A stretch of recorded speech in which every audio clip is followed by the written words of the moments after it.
National കോൺഗ്രസിന് തുർക്കിയിൽ ഒരു രജിസ്റ്റേർഡ് ഓഫീസ്. അങ്ങനെ ഒരു കാര്യം നിങ്ങൾക്കറിയാമോ?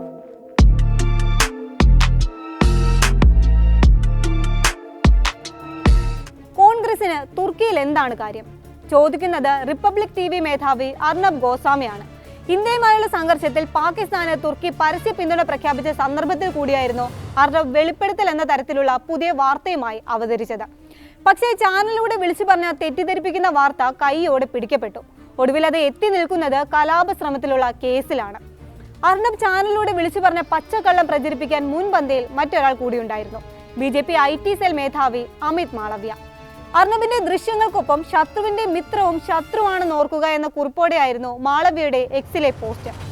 മെയ് 15 സംവാദ പരിപാടിക്കിടെ അർണബ് പറഞ്ഞ വ്യാജം മെയ് 17 മാളവ്യ പങ്കുവച്ചത്. എന്നാൽ ഇരുവരും പ്രചരിപ്പിച്ച വ്യാജത്തിന് അധികം ആയുസ് ഉണ്ടായിരുന്നില്ല. അത് കൈയോട് പിടിച്ചതും സത്യം പുറത്തു കൊണ്ടുവന്നതും ഫാക്ട് ചെക്കിംഗ് വെബ്സൈറ്റായ ഓൾട്ട് ന്യൂസിന്റെ സഹസ്ഥാപകൻ മുഹമ്മദ് സുബൈർ ആയിരുന്നു. തുർക്കി തലസ്ഥാനമായ ഇസ്താംബുൾ കോൺഗ്രസ് സെന്റർ ആയിരുന്നു റിപ്പബ്ലിക് ടിവി മേധാവിയും BJP IT സെൽ മേധാവിയും ചേർന്ന് കോൺഗ്രസ് ഓഫീസാക്കാൻ ശ്രമിച്ചത് എന്നായിരുന്നു സുബൈറിന്റെ വെളിപ്പെടുത്തൽ. അതോടെ സംഗതി വൈറലാകുകയും വ്യാജം പൊളിയുകയുമായിരുന്നു. സംഭവത്തിൽ കർണാടക പോലീസ് ഇരുവർക്കുമെതിരെ FIR രജിസ്റ്റർ ചെയ്തിട്ടുണ്ട്. ഭാരതീയ ന്യായ സംഹിതയുടെ 192, 352 എന്നീ വകുപ്പുകൾ പ്രകാരമാണ് കേസ് എടുത്തിരിക്കുന്നത്. മെയ് 20 രജിസ്റ്റർ ചെയ്ത FIRൽ അമിത് മാളവ്യയാണ് ഒന്നാം പ്രതി. തെറ്റായ വിവരങ്ങൾ പ്രചരിപ്പിച്ചുവെന്നാരോപിച്ച് ഇന്ത്യൻ യൂത്ത് കോൺഗ്രസിന്റെ ലീഗൽ സെൽ മേധാവി ശ്രീകാന്ത് സ്വരൂപ് ബംഗളൂരു ഹൈഗ്രൗണ്ട്സ് പോലീസ് സ്റ്റേഷനിൽ നൽകിയ പരാതിയിലാണ് നടപടി. അതിനിടെ തെറ്റായ വിവരങ്ങൾ പ്രചരിപ്പിച്ചതിന് സമൂഹ മാധ്യമങ്ങളിൽ വലിയ വിമർശനമാണ് ചാനലിനെതിരെ ഉയർന്നത്. പിന്നാലെ ഖേദം പ്രകടിപ്പിച്ച് റിപ്പബ്ലിക് ടിവി രംഗത്തെത്തുകയും ചെയ്തിരുന്നു. സാങ്കേതിക പിശക് കാരണമുണ്ടായ തെറ്റാണ് സംഭവിച്ചതെന്നും ലൈവ് ഷോ അവസാനിച്ചതിന് ശേഷമാണ് അബദ്ധത്തിൽ സംഭവിച്ച പിശക് ഡിജിറ്റൽ പ്ലാറ്റ്ഫോമിൽ പ്രക്ഷേപണം ചെയ്തതായി ശ്രദ്ധയിൽപ്പെട്ടതെന്നും പ്രസ്താവനയിൽ പറഞ്ഞു.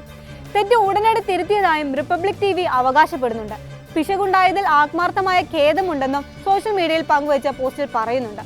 അതേസമയം പൊതുജനത്തെ വഞ്ചിക്കാൻ ക്രിമിനൽ ഉദ്ദേശത്തോടെയാണ് ഇത്തരമൊരു പ്രവൃത്തി ചെയ്തത് എന്നാണ് കോൺഗ്രസിന്റെ പരാതിയിൽ ആരോപിക്കുന്നത്. രാജ്യത്തെ പ്രധാന രാഷ്ട്രീയ പാർട്ടിയെ അപകീർത്തിപ്പെടുത്തുകയാണ് ലക്ഷ്യമെന്നും പരാതിയിൽ പറയുന്നു. സാധാരണഗതിയിൽ BJP ഉൾപ്പെടെയുള്ള രാഷ്ട്രീയ പാർട്ടികൾക്ക് പുറം രാജ്യങ്ങളിൽ യൂണിറ്റുകൾ ഉണ്ടാകാറുണ്ട്.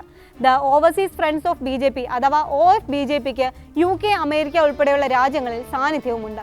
ഓൾട്ട് ന്യൂസ് പറയുന്നതനുസരിച്ച് തുർക്കിയിലും OFBJPക്ക് സാന്നിധ്യമുണ്ട്. ദീപാങ്കർ ഗാംഗുലി എന്നയാളാണ് തുർക്കിയിലെ OFBJP കൺവീനർ എന്നും ഓൾട്ട് ന്യൂസ് റിപ്പോർട്ട് ചൂണ്ടിക്കാട്ടുന്നു. നിലവിൽ തുർക്കിയുടെ പാകിസ്ഥാൻ അനുകൂല നിലപാടിനെതിരെ ഇന്ത്യയിൽ വിമർശനങ്ങൾ ഉയരുന്നുണ്ട്.